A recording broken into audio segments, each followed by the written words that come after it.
Hello friend.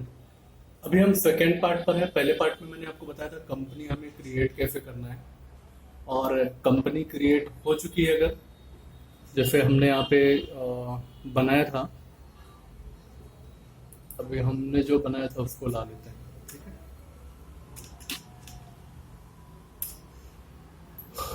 ए energy करके। अब आप ये समझिए कि अगर मुझे इसमें अकाउंटिंग करना है ना, तो देखो हमने इन्वेंट्री मतलब स्टॉक वाला ऑप्शन बंद किया था करके, इन्वेंट्री का यहाँ पे ऑप्शन बंद हो चुका है ना। अगर हमें चालू करना तो हम वापस से यहाँ पे जाएंगे कंपनी इंफॉर्मेशन में, और यहाँ पे अल्टर करके उसे चेंज कर सकते हैं। ठीक है, अब सवाल ये है कि सर अकाउंटिंग कैसे की जाए, है ना। तो उसके लिए हमें ये ट्रांजैक्शन में अकाउंटिंग वाउचर्स है, इसमें इंटर करना पड़ेगा। इंटर करने के बाद अगर आप देख पा रहे हो इधर साइड में ये मार्जिन लाइन पे ये वाली, तो इसमें बहुत सारे ऑप्शंस हैं। तो सबसे पहले हमें हमेशा एक चीज़ का ध्यान रखना कि अपना पीरियड हमेशा बरोबर होना चाहिए। ऐसा नहीं कि आपको 1920 में एंट्री करनी है, आप 1819 में गलती से कर दिए, या 2021 में कर दिए। तो उसके लिए पीरियड बहुत ज़रूरी है ना। तो पीरियड सबसे पहले हमें देख लेना है कि भैया कौन सा पीरियड है जहाँ पे हम अकाउंटिंग करते हैं। दूसरी चीज़ एक आपको बता दूं, ये डेमो वर्जन है, इसमें हमेशा एंट्री जो है या तो 1 अप्रैल की आएगी या 31 मार्च की आएगी। बीच की बहुत सारी डेट्स नहीं लेता ये, है ना। ओके, उसके लिए आपको लीगल यानी कि लाइसेंस वाला लेना पड़ेगा, या फिर कोई पुराना इसका वर्जन होगा उसमें से आप काम चला सकते हैं। देखिए, अब हमें एंट्री करना है तो मान के चलो कि जैसे मुझे पैसा मिला है उसकी एंट्री करनी है ना। रिसिप्ट हुई है, कोई ट्रांजैक्शन हुआ है, जिस ट्रांजैक्शन में रिसिप्ट हुई है तो रिसिप्ट की एंट्री करना है। तो या तो आपको शॉर्टकट की पता होना जरूरी है, या फिर शॉर्टकट की अगर आपको, वो तो सीधी सी बात है कि जब आप कोई चीज का वर्क करोगे तो धीरे धीरे सारी चीजें आ जाती है। तो जैसे मान के चलो अभी हम पेमेंट ही खुला हुआ, तो सबसे पहले इसकी बात कर लेते हैं। आप किसी भी चीज में जब भी आपके ऑर्गेनाइजेशन से पेमेंट जाएगा, तो कैश में जाए या फिर चेक के थ्रू पेमेंट करो, तो आपको ये पेमेंट का सेलेक्ट कर लेना पड़ता है। ये मार्जिन लाइन में यहाँ से आपको सेलेक्ट कर लेना है पेमेंट को। और जैसे ही आपने पेमेंट, जैसे मान के चलो मैंने रिसिप्ट किया, रिसिप्ट को क्लिक किया, तो ये रिसिप्ट का एंट्री करने के लिए आ चुका है स्क्रीन। और अगर मुझे पेमेंट की एंट्री करनी तो यहाँ से F5 का बटन दबाओ। आपके इसमें रहता है कीबोर्ड पे, या फिर अगर आपको याद और नहीं है तो कोई बात नहीं है, मार्जिन लाइन पे सब लिखा रहता है, ज़्यादा टेंशन नहीं लेना है, धीरे धीरे करके सारी चीज़ें आ जाती है। तो जैसे मुझे पेमेंट का करना, तो यहाँ से मैं पेमेंट में F5 में क्लिक कर, या तो यहाँ पे क्लिक करूंगा, या फिर आपके कीबोर्ड में जो ऊपर में बटन होती है F4 F2 F5 है ना, तो उसमें से आपको सेलेक्ट करना पड़ेगा।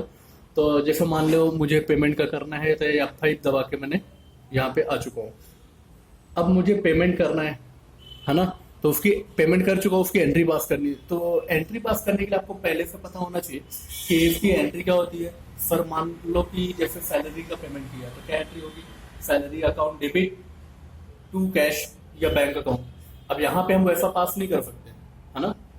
अब यहाँ पे मैं जब सैलरी लिखने जाऊंगा, सैलरी या कैश, तो एंट्री नहीं आएगी। सर क्यों नहीं आएगी, दिक्कत क्या है?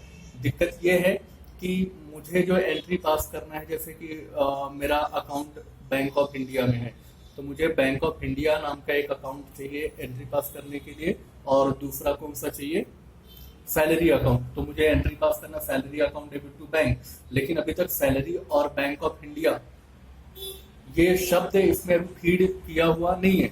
तो सबसे पहले एंट्री पास करने से पहले मुझे क्या करना पड़ेगा, बैक करना पड़ेगा। अभी एंट्री पास नहीं कर सकते, क्योंकि यहाँ पे अगर आप लिखोगे तो देखो सिर्फ कैश दिखा रहा है ना। आपने पेमेंट किया बैंक ऑफ इंडिया से, यहाँ पे बैंक ऑफ इंडिया का ऑप्शन नहीं है, सैलरी का ऑप्शन नहीं है। तो आपको क्या करना पड़ेगा, स्केप से बैक होते हैं, यहाँ पे बैक से बैक नहीं होता है, बैक स्पेस दबा के आप बैक नहीं हो सकते। इसमें आपके इसमें स्केप करके ESC का बटन होता है, उसमें से आप बैक हो सकते हैं। और आपको फिर जाना पड़ेगा उसके लिए पहले अकाउंट इन्फो में, अकाउंट्स इन्फो में जाने के बाद इंटर कर दोगे, और उसके बाद यहाँ पे लेजर दिख रहा है, लेजर में इंटर करोगे, और उसके बाद क्रिएट दिख रहा, सिंगल लेजर बनाना हमने, है ना। तो क्रिएट में जाके हमने जैसे यहाँ पे बनाया एक सैलरी अकाउंट, तो सैलरी अकाउंट, बस आपको इसको एंटर कर देना है और कुछ नहीं लिखना है। अब ये सैलरी क्या होता है, इनडायरेक्ट एक्सपेंस होता है, ये हमें पता होना जरूरी है ना। इसके बाद आपको नो नो नो कर देना है, और लास्ट में एक्सेप्ट करने बोला तो आप इसे क्या करोगे, यस कर दोगे। एक चीज का ध्यान रखोगे, यहाँ पे ओपनिंग बैलेंस पूछ रहा है, तो साल के पहले दिन अगर किसी चीज का ओपनिंग होगा तो यहाँ पे आप लिख दोगे, जैसे फर्नीचर का ओपनिंग बैलेंस है तो लिख दो, कैपिटल का ओपनिंग बैलेंस है लिख दो, है ना, और कैश का ओपनिंग बैलेंस है तो लिख दो, स्टॉक का ओपनिंग बैलेंस है तो लिख दो। तो यहाँ पे जिन चीजों का ओपनिंग बैलेंस होता है उनका लिखा जाता है, ठीक है। इसको मैंने एक्सेप्ट में यस कर रहा हूँ, या एंटर करो तो भी एक्सेप्ट हो जाता है। सैलरी अकाउंट बन चुका है, मुझे बैंक ऑफ इंडिया का अकाउंट बनाना है, यहाँ पे लिखूंगा बैंक ऑफ इंडिया, ठीक है, अकाउंट। तो ये मेरा बैंक ऑफ इंडिया अकाउंट, मैंने नाम का लेजर बनाया, एंटर किया। अब ये मेरा क्या हो जाता है, बैंक एसेट होती है ना। तो ये बैंक अकाउंट के यहाँ अंडर सेलेक्ट करना प्रॉपरली, क्योंकि वो फिर उसी चीज पे ही दिखेगी आपकी। सर गलत हो गया तो बाद में इसे भी एंटर किया जा सकता है।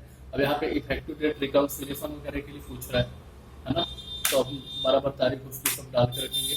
अब यहाँ पे बैंक का आपका पूरा नाम, बैंक का एड्रेस, कौन से स्टेट में है, जैसे मैंने लिख दिया महाराष्ट्र, ठीक है, और इंटर किया, पिन कोड डाल दिया 440012, ठीक है। सर कई लोग बैंक अकाउंट नंबर भी लिखते हैं, तो उसको कैसे किया जाता है, तो ये यहीं पे नाम के साथ में बैंक ऑफ इंडिया का अकाउंट नंबर के साथ में लिखा जाता है, और इसे हमने एंटर कर दिया, ठीक है। ओके, अभी हमारे पास में बन चुके हैं लेजर। अगर मान लो लेजर में कोई गलती है तो वही अकाउंट इन्फो में ही यहाँ पे लेजर में ही जाके अल्टर होता है।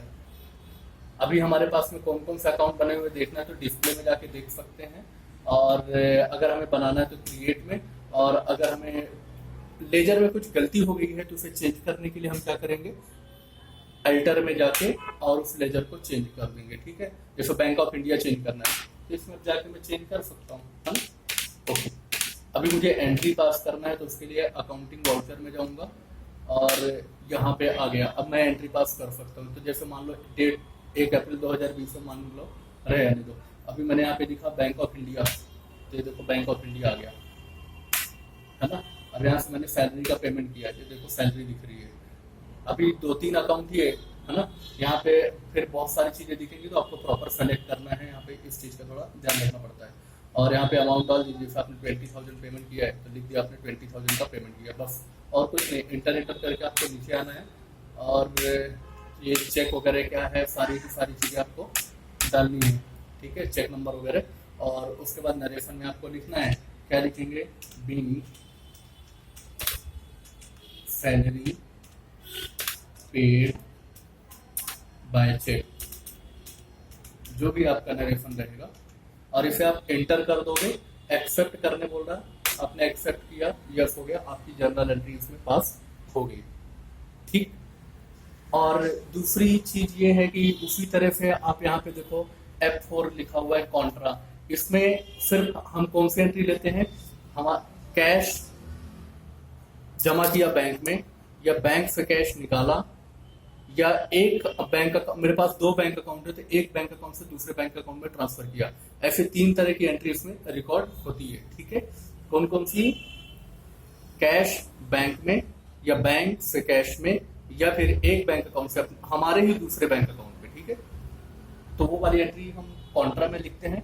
रिसिप्ट में, जब भी मुझे पैसा किसी से नकदी में आएगा, जब भी पैसा मुझे कैश में या चेक से मिलेगा तो मैं रिसिप्ट में एंट्री पास करूंगा, और जब भी मैं किसी को कैश या चेक से पैसा दूंगा तो पेमेंट में जाके एंट्री करूंगा। और जब मैं क्रेडिट में, मान लो मेरा फर्नीचर का मान लीजिए दुकान है, तो अगर मैं फर्नीचर जब उधारी में बेचूंगा तो मैं सेल्स में लिखूंगा। सर हमने अगर नकदी में बेचा तो रिसिप्ट में लिखना है। सर अगर मान लीजिए मैंने फर्नीचर उधारी में परचेस किया तो परचेस में लिखना है, ठीक है। ये यहाँ पे पहले आप सेलेक्ट कर लोगे, जैसे मुझे मैंने क्रेडिट में परचेस किया तो यहाँ पे आके लिखूंगा सारी चीजें डिटेल यहाँ पे डाल के, ठीक है। यहाँ पे आपको सेलेक्ट कर लेना है, बस आपको कीवर्ड ध्यान में रखना है कि हमें कौन से इसमें जाके लिखना है ताकि हमसे गलती नहीं होने पाए, ठीक है। ओके, तो वापस से एक बार पेमेंट में आप क्या लिखोगे, किसी भी चीज का अगर आप पैसा ट्रांजेक्शन अगर चेक या कैश में हुआ है तो आप क्या में लिखोगे, पेमेंट में। ट्रांजेक्शन अगर सॉरी अगर हमने पेमेंट किया है कैश और चेक से तो वो पेमेंट में जाएगा। अगर हमें रिसिप्ट हुई है तो फिर वो किसी भी चीज की रिसिप्ट हो यहाँ पे लिखी जाएगी।